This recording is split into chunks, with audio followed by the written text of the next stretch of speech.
Hello students, welcome. This is Dr. Chetna Kumawat and we are understanding financial planning and forecasting. In today's lecture, we will understand significance of financial planning with some limitations and estimating financial requirements. Significance of financial planning. Financial planning is an important part of all the overall planning processes of a business enterprise. The success or failure of a business depends on the optimal utilization of its valuable resources. It is possible only when accurate estimates are made about present and future needs of capital in its financial plan. The cause of failure of many business firms in the past has been the defective financial plans. Therefore, it is correct to say that financial planning is the key to successful business operations. In short, the following points highlights the significance of financial planning. Point number 1. Availability of capital at minimum cost. The basic objective of every business enterprise is to earn maximum profits, for which availability of adequate capital at minimum cost is essential. Capital is required for production, expansion, modernization, introduction of a new product, or to face competition. Financial planning helps in all these situations to manage adequate and timely finance. Number 2. Optimal capital structure. The total capital of a firm is procured from different sources. The cost of capital of these sources varies. Therefore, the proportionate share of different sources of financing in the total capital must ensure that the firm pays the minimum cost and faces lesser risks. In this case, financial planning serves as a guide in deciding about the optimal capital structure at minimum cost. Number 3. Conservation of capital. In this age of science and technology, the plant and machinery installed in any industry becomes obsolete or useless as soon as new machinery with modern technology comes into the market. The utility of existing machinery is thereby reduced. Therefore, to ensure maximum utilization of capital invested in these assets, it is inevitable to have advanced planning. In this regard, financial planning helps in the conservation or safety of capital. Number 4. Economy and coordination in operative functions. Financial planning helps in minimizing and preventing the waste in the process of complex operative functions. At present times, technological development, high tax rates, increased rate of interest, and competition are some of the factors which induce the management to coordinate various operative functions. It is only possible through sound financial planning. Number 5. Replacement of obsolete assets. A business firm carries on its business activities in a dynamic economic world. Price levels are changing fast, rendering the replacement cost of assets much higher than its acquisition cost. The management is not only concerned with the conservation of assets but is equally concerned with the replacement of obsolete assets. It is possible only if proper financial planning is made in advance. Number 6. Success of entire firm. All functions like production, distribution, marketing, personnel depend upon how the finance function is being performed in an industry. Thus, success or failure of entire firm depends upon the soundness of financial plan. It is therefore necessary to plan all the activities in an efficient manner. Adequate liquidity. Efficient financial planning enables the firm to maintain adequate liquid funds to meet its obligations to the creditors. Availability of adequate liquid funds prevents the firm from the situation of overtrading and strengthens its repayment capacity. Lastly, higher return on capital employed. Sound financial planning leads to effective utilization of capital by avoiding both undercapitalization and overcapitalization. Both these situations are harmful to the financial interests of a firm. Thus, efficient financial planning leads to higher return on capital employed. Although financial plan is prepared taking into consideration all the factors affecting it, even then it has certain limitations which should be kept in view. These limitations are as follows. Limitations of forecasting. No financial plan can exactly predict the future economic and business conditions as it is based on financial forecast. If forecasting is wrong, the financial plan would be ineffective. Therefore, a financial plan should periodically be revised and necessary changes must be incorporated in accordance with the changing economic and business environment. Lack of coordination. Cooperation and coordination between various executives and other activities is very essential for the effectiveness of planning. Absence of such coordination and indecisiveness among management personnel render financial plan ineffective.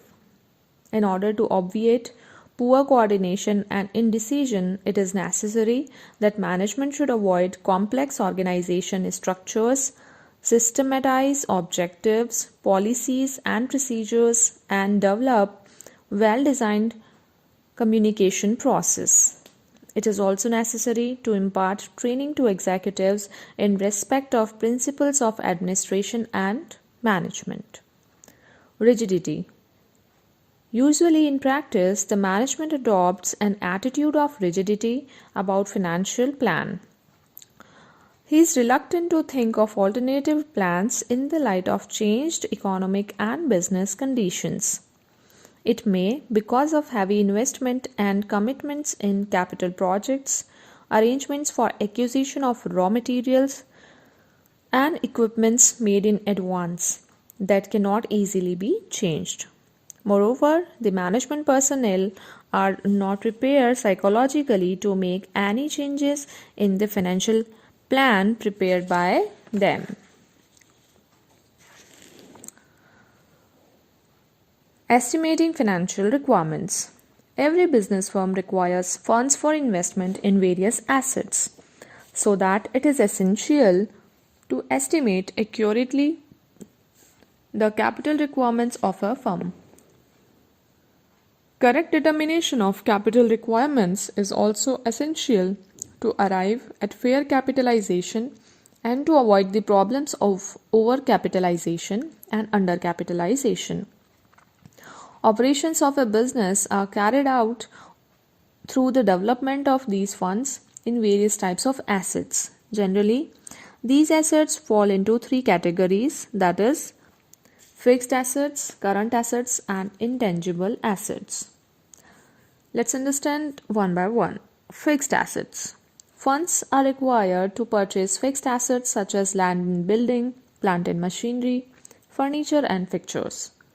The capital invested in these assets is known as fixed capital or block capital because it is blocked up in fixed assets for the lifetime of the firm. The need for financing fixed assets arises both at the time of promotion and when an expansion program is launched or an asset is replaced. The amount of investment in fixed assets depends on many factors such as nature and size of business, technological advancement, scale of operations, production techniques, and mode of acquiring fixed assets. A new firm can reduce its investment in fixed assets at it possible by hiring the asset or purchase of a second-hand asset. In order to determine the amount of fixed capital, a list of fixed assets should be prepared. Then, a survey of the sources of supply of these assets should be made to find out the estimated cost of each of the fixed assets. If some of the fixed assets have to be imported, their cost should be converted from foreign currency into home currency. The estimated amount of fixed capital requirements can be determined by adding up the estimated cost of individual assets. A safety margin may be added to this figure to take care of the increase in cost of any of these assets before actual purchase. Current assets. Current assets are needed to carry on the productive and distributive activities of a business and to pay liabilities and act as a protection for short-term creditors.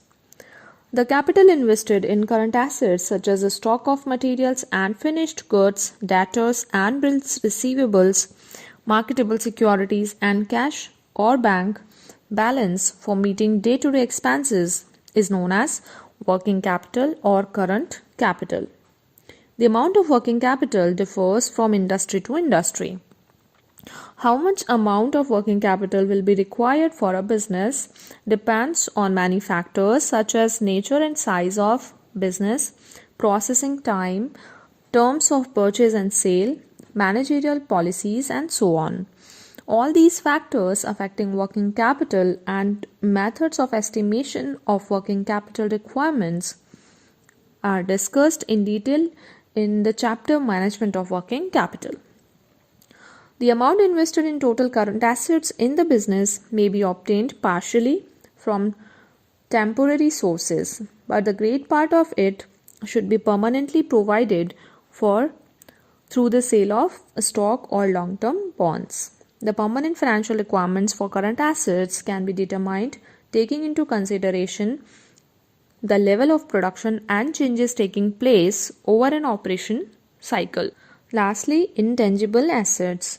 The investment in intangible assets is the most difficult to estimate, except for such organization expenses as legal fees, taxes, and so on. These assets have no physical existence, still finance is to be arranged. Such assets includes the following. 1. Promotional expenses. The expenses incurred upon incorporation of a company are known as promotional expenses. Expenses on preliminary investigation, legal and technical advice fee, drafting and printing of documents, remuneration paid to promoters are the examples of such expenses. Number 2. Organization expenses. All expenses incurred in connection with providing legal status to the company are known as organizational expenses. These include drafting fees paid for preparing documents like Memorandum of Association, Articles of Association, prospectus, and so on. For incorporation and their publication expenses, filing and registration fee, and so many others. Cost of financing. A company has to incur expenses for procurement of funds from the public. These expenses are the cost of financing. These includes advertising, printing and publishing of prospectus and application forms, underwriting commission, brokerage, and other expenses on marketing of securities. Number 4, cost of intangible assets. Expenses incurred in acquiring the goodwill, patent, license should also be taken into consideration while determining the capital requirements. A new firm may have to acquire goodwill and patent rights from existing firms. Lastly, cost of developing business.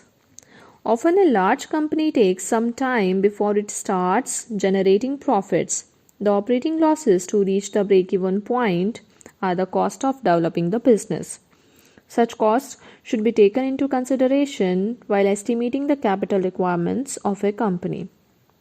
Thus, for arriving at the figure of total financial requirements, estimates of fixed assets, current assets, and intangible assets should be separately made after a careful and adequate consideration of factors affecting and governing each estimate, and then these should be added up. This is it for today's lecture. Thank you so much for your patience and learning.